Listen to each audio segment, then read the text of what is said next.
High, আমি রুবায়েত খান। আজকে dynamic programming সিরিজের তৃতীয় লেকচার শুরু করতে যাচ্ছি। আর আজকে আমাদের টপিক হচ্ছে কয়েন চেঞ্জ প্রবলেম, যেটা ডিপি আরেকটা অ্যাপ্লিকেশন। তো শুরু করা যাক। প্রথম প্রশ্ন, what is a coin change problem? আমার কিছু টাকা আছে, let's say amount A over here, এবং আমার এন সংখ্যক কয়েন ডিনোমিনেশনস আছে from C1 to Cn। Coin denomination বলতে বোঝাচ্ছি পয়সার মান। আমার কাজ হচ্ছে এই যে অ্যামাউন্টটা দেওয়া আছে অ্যামাউন্ট এ, এর চেঞ্জ মানে ভাঙতি করা। কি করে? Using these coin denominations. শুধু তাই না, সবচাইতে কম সংখ্যক পয়সা ব্যবহার করে আমাদের এই ভাঙতিটা করতে হবে। তো আমরা একটু উদাহরণের দিকে তাকাই, তাহলে আমার প্রবলেমটা আরো ভালোভাবে আমরা বুঝতে পারবো।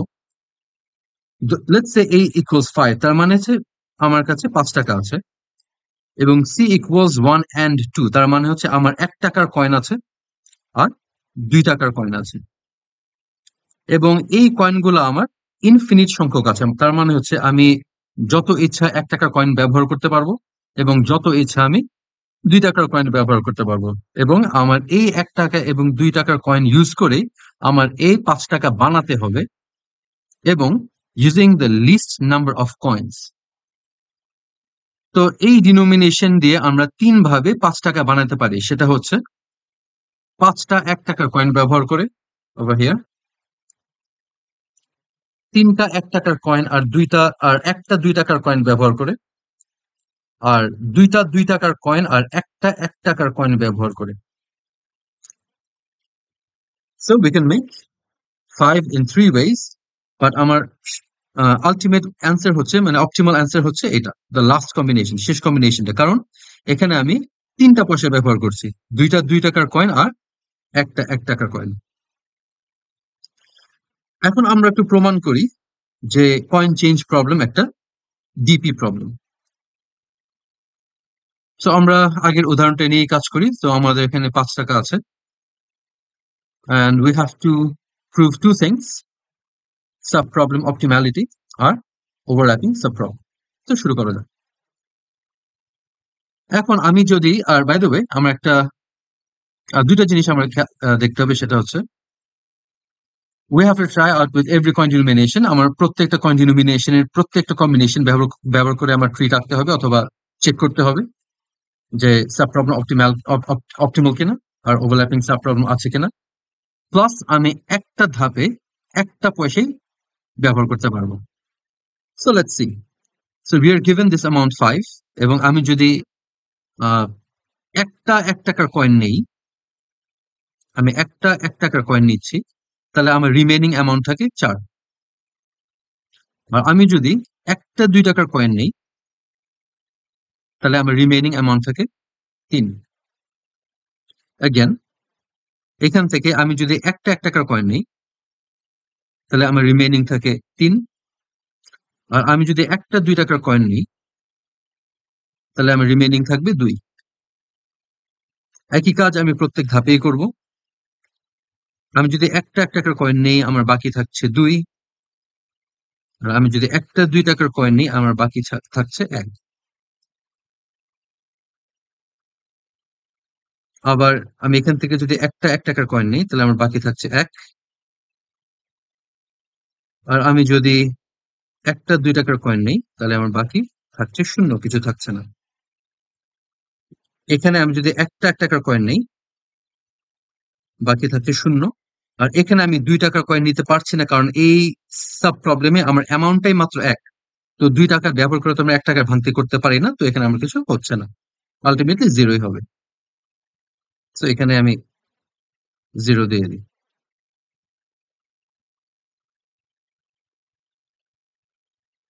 তো প্রথমে আমরা সাব প্রবলেম অপটিম্যালিটিটা প্রুফ করার ট্রাই করি, যে প্রত্যেকটা সাব প্রবলেম আমার সঠিক উত্তর দেয় কিনা। তো আমি র্যান্ডমলি একটা সাব প্রবলেম পিক করি, লেটস সে দিস ওয়ান।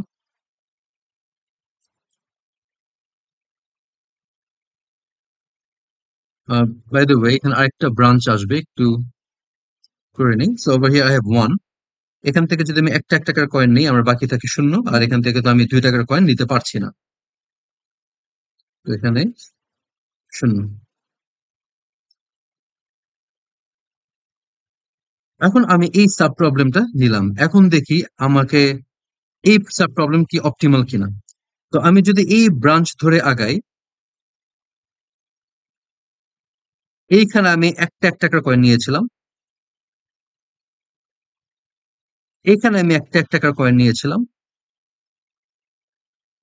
এবং এইখানেও আমি একটা এক টাকার কয়েন নিয়েছিলাম।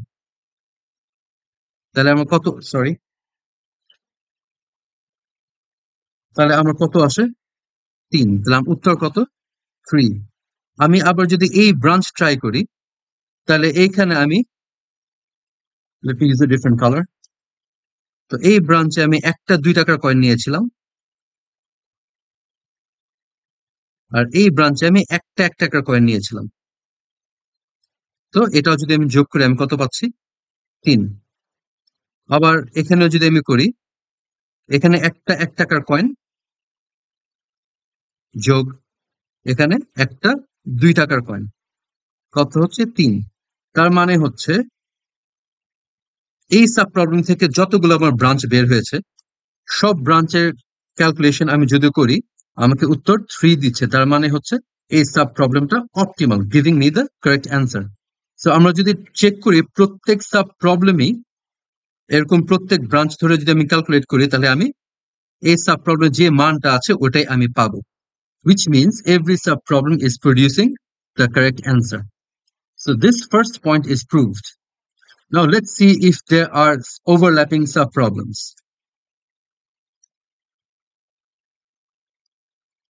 So can you find out where? Look, over here we were working with amount 3. Over here we will be working with amount 3. Over here we worked with amount 2.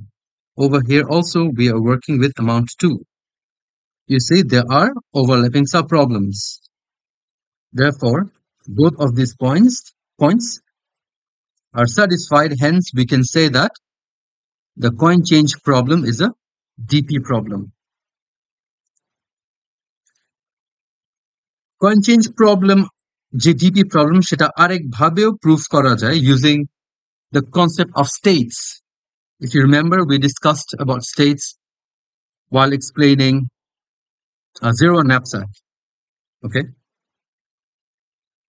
তাহলে আমরা state দিয়ে আমরা প্রবলেমটা একটু বোঝার চেষ্টা করি। তো আমরা যদি সমস্যাটা বটম আপ সলিউশনটা একটু চিন্তা করি, bottom up, if you remember, starting from 0 unit of amount and moving to 5, okay, for this denominations 1 and 2. So we are working with the same example.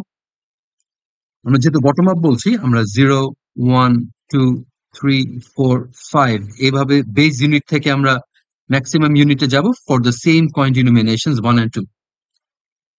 তাহলে প্রথমে যখন এর মান 0 হবে at state 1 or state when a equals 0, the optimal answer is 0 because আমার কোনো coins লাগবে না. For this state when a equals 1, the optimal answer is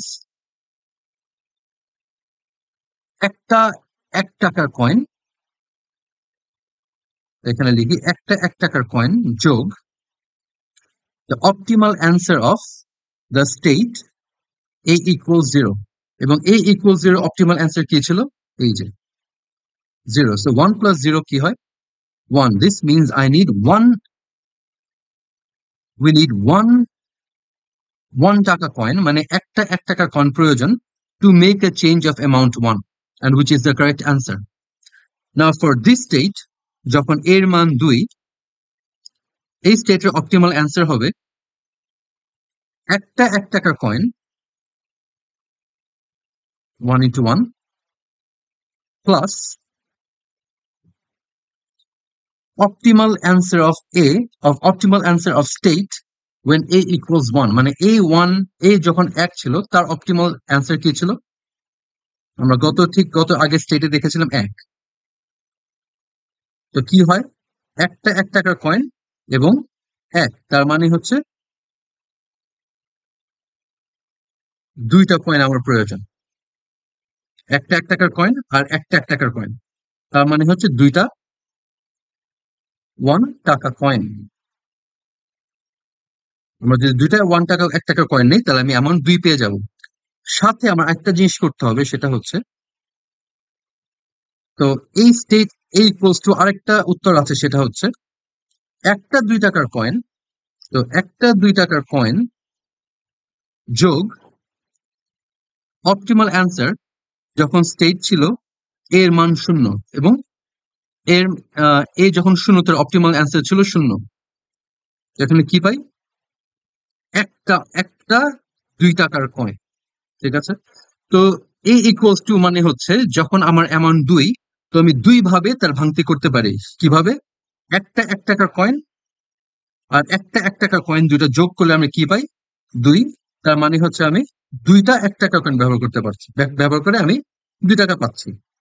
আরেকভাবে আমি পাই, সেটা হচ্ছে একটা 2 টাকার কয়েন ব্যবহার করে আমি 2 টাকা পাই। এবং যদি মনে থাকে আমাদের কয়েন চেঞ্জের মেইন আইডিয়াটা ছিল using the minimum number of coins. So what we do is we take the minimum between this two values. এখানে আমি কয়টা কয়েন ইউজ করেছিলাম? 2টা। এখানে কয়টা কয়েন ইউজ করছি? একটা। তাহলে আমার উত্তর কি হবে? একটা 2 টাকার কয়েন।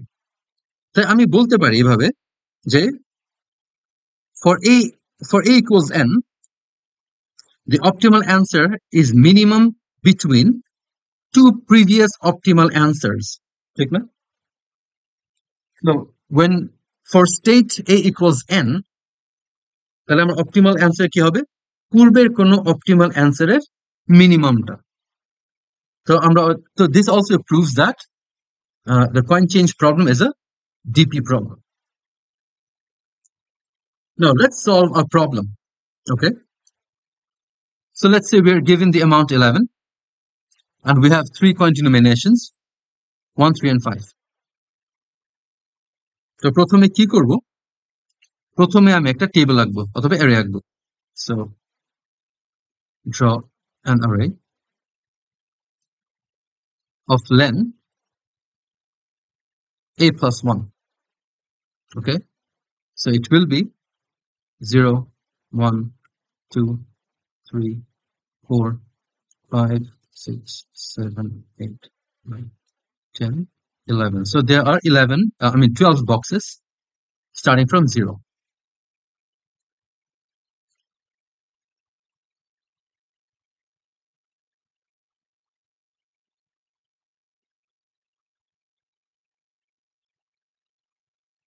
Initially প্রত্যেক সেলের ভ্যালু আমি 12 দিয়ে দিই।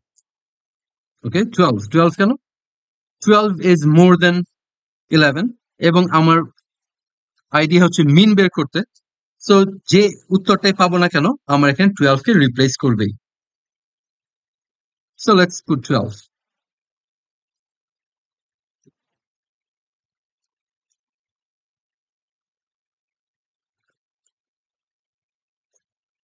সো এটা ছিল রুল 1। রুল 2 হচ্ছে put a plus 1 in all cells.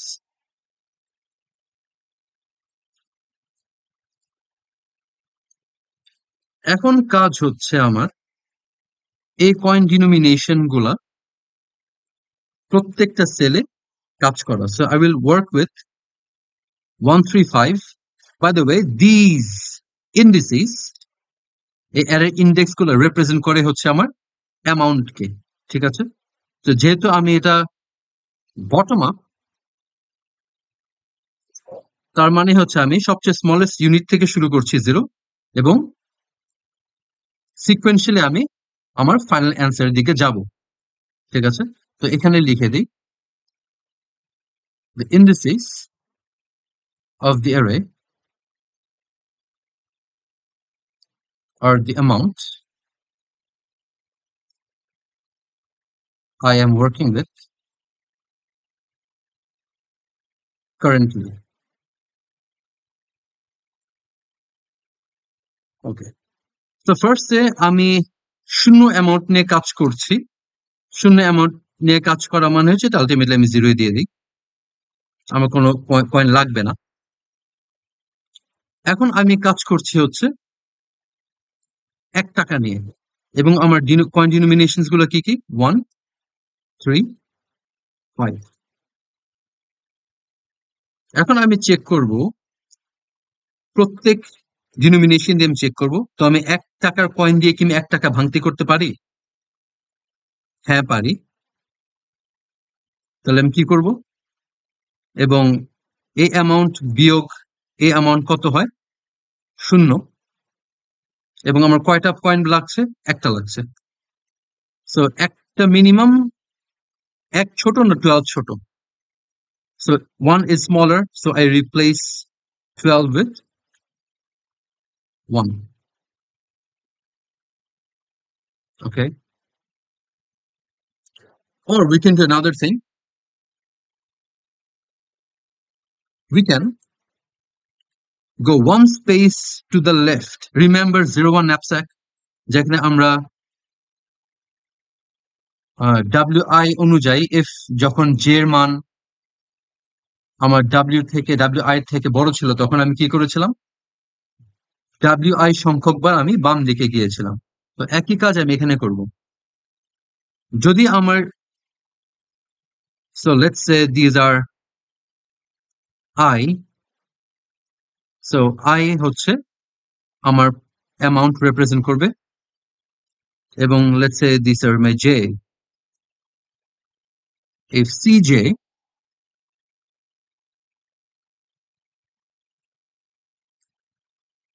or let's put it this way,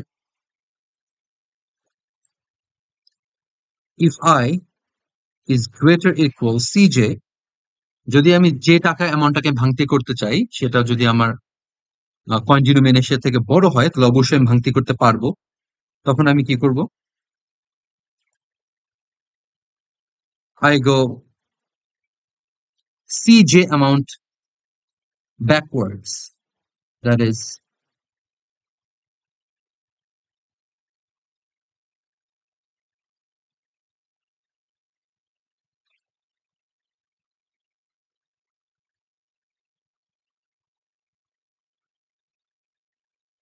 তো আমি যেই পজিশনে এখন আমি আছি আই, সেখান থেকে আমি CJ পরিমাণ বাম দিকে যাব, এবং যে ভ্যালুটা পাবো তার সাথে আমি 1 যোগ করব, কারণ হচ্ছে আমি প্রত্যেক ধাপে যে কোনো পয়সা একবার একটা নিতে পারবো।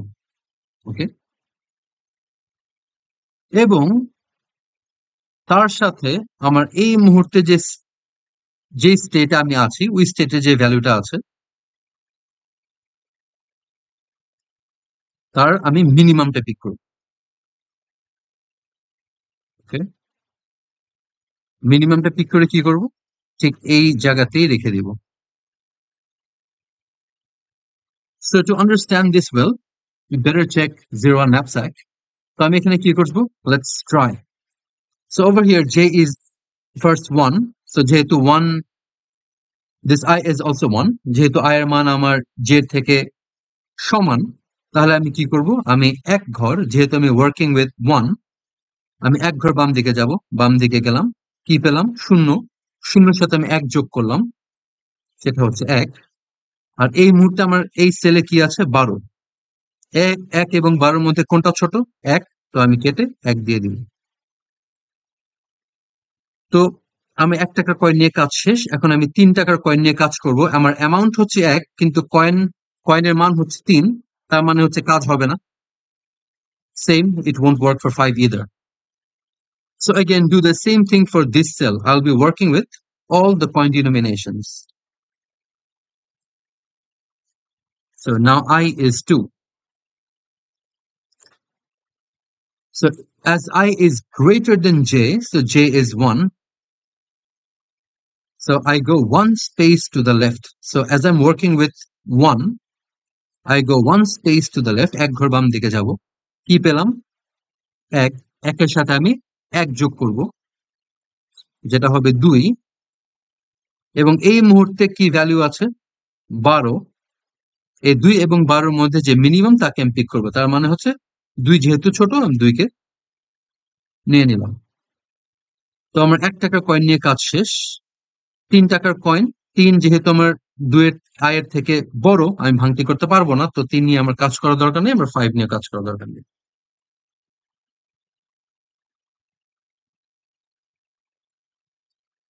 এখন আয়ের মান হচ্ছে 3, আমার কয়েন ডিনোমিনেশনস গুলো হচ্ছে 1, 3, 5।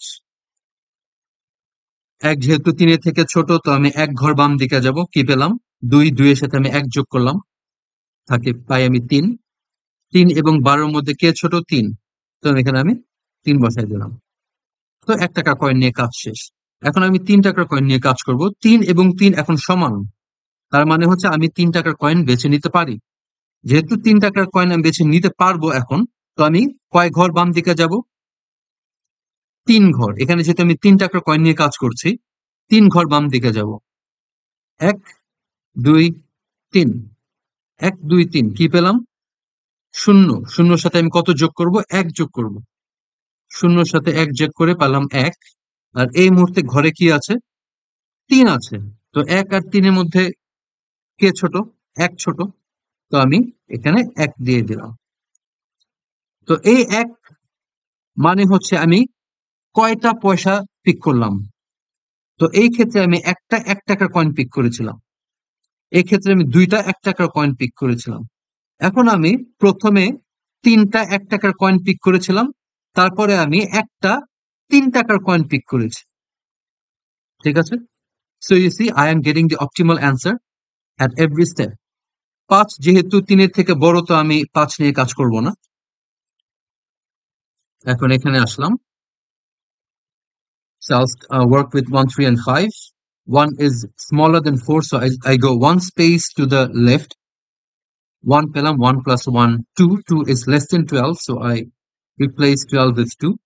Then I have 3. 3 is smaller than 4, so I go 3 spaces left. 1, 2, 3. এখানে কি পেলাম? 1। 1 যোগ 1 হচ্ছে 2। 2 এখানেও 2, so minimum between 2 and 2 is 2, so you can, so no change. এখন আসছে 5. 1 is less than 5, so I go one space to the left. I get 2 over here, add 1 to it, 3 আসে। 3 is also less than 5. I go 3 space to the left, 1, 2, 3. এখানে কি পাই? 2। 2 যোগ 1 হচ্ছে 3। 3 এখানেও 3, same, no change.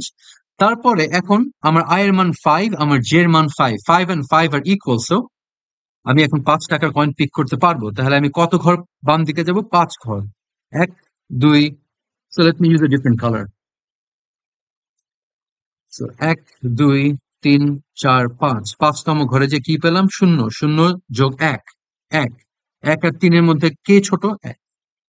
একটার দিকে খেয়াল রাখতে হবে যে আমি যে ঘরে যাব, বাম দিকে গেলাম এবং ওই ঘরে যে মানটা পাবো তার সাথে আমি 1 যোগ করব। কারণ হচ্ছে আমি প্রত্যেক ধাপে যে কোনো পয়সা আমি একটাই নিতে পারবো। তো এখানে 1 মানে হচ্ছে আমি 5 টাকার কয়েন একটা ব্যবহার করে আমি 5 টাকা বানাচ্ছি। ওকে? Again, so for 6 it will be 5 plus 1, 6 হতে পারে, 3 plus 3, 6 হতে পারে। আলটিমেটলি এখানে 2 হবে। 7 এর ক্ষেত্রে কি হবে? 3, 3, 1, 5, 1, 1। ওকে? এখানে 2 হবে। 8 এর ক্ষেত্রে কি হতে পারে? 3, 3, 1, 1, 5, 3, 8. So 5, 3, 8 is 2. 9 কি হতে পারে? 5, 3, 1 is 9. 3, 3, 3 is 9. Okay? So 3 coins. For 10, it's 5 and 5, 2. So at every step, I'm picking the minimum combination, okay? আমি প্রত্যেক অ্যামাউন্টের জন্য 3টা ডিনোমিনেশন দিয়ে আমি কম্বিনেশন করছি এবং তার থেকে মিনিমাম নাম্বার অফ কয়েন্স যেটাতে প্রয়োজন সেটা নিচ্ছি। এবং আমি প্রত্যেক স্টেপে আমি কোন কোন কয়েনগুলো পিক করলাম তা যদি লিখে রাখি, তো আমি আলটিমেটলি আমার মিনিমাম নাম্বার অফ কয়েন্সটাও পেয়ে যাব এবং কোন কয়েনগুলো পিক করলাম তাও হয়ে যাবে। ফর এক্সাম্পল, আমি এখানে 2 লিখলাম, তার মানে হচ্ছে আমি 2টা 5 টাকার কয়েন ইউজ করেছি, তো 5, 5 এখানে আমি লিখতে পারি। So for 11, I have many combinations. So 3, 3, 3, 1, 1. So 3, 3, 5. Okay. So the smallest combination would be 3, 3, 5, which is 6 plus 6, 3, 3, 6 plus 5, 11. Or we can also use 1, 5, 5, 10, 1, 11. So ultimately, আমরা এখানে একটা পয়সার প্রয়োজন এবং সেই 3টা পয়সার কম্বিনেশন হচ্ছে either 5, 5, 1, or 335. ওকে, সো এই ঘরে আমি আমার ফাইনাল উত্তরটা পাবো, আমার optimal number of coins needed and my optimal combination. তো একটা ছোট প্রশ্ন সবারই থাকতে পারে, সেটা হচ্ছে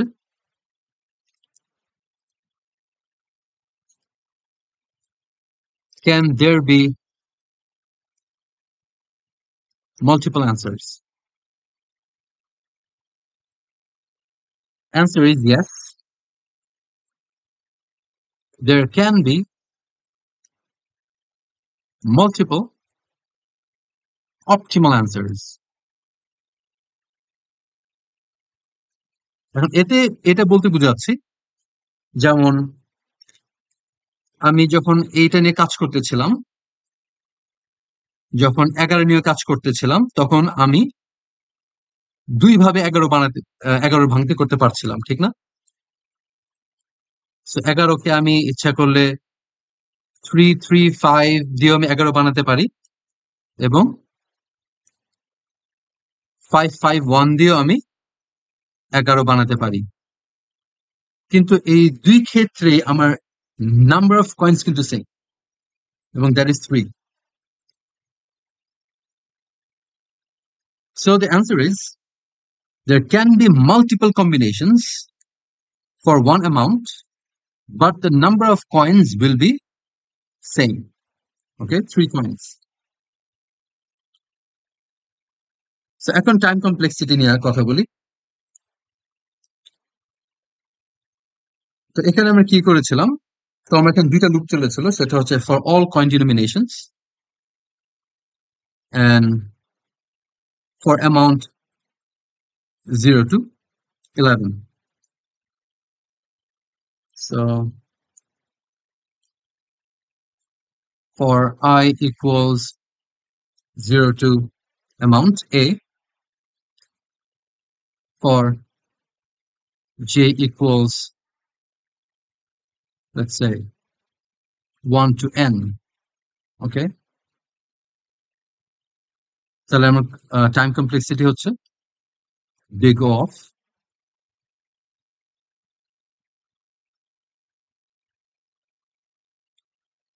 N times A. Okay, N is the number of coin denominations,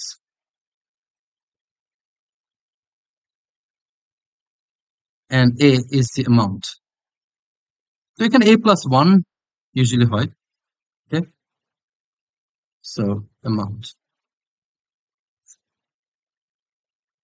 Okay, that's it. Thank you very much.